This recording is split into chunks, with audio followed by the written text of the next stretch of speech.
In today's tutorial, I'm going to show you guys how to download and install the WhatsApp from the Microsoft App Store on your Windows 10 computer.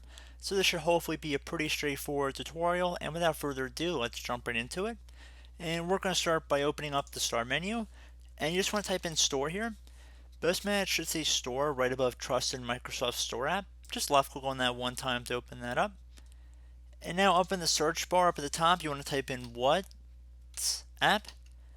And now you want to select WhatsApp Desktop right above App. So left click on that. It should be from WhatsApp Inc. And then it should also be free. Left click on the Get button. It will begin downloading the app. So it will take a moment, so please be patient.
Okay, so at this point, once it's done, you can left click on Pin to Start just so you have it in a safe place if you ever want to go back to it, like for easy access.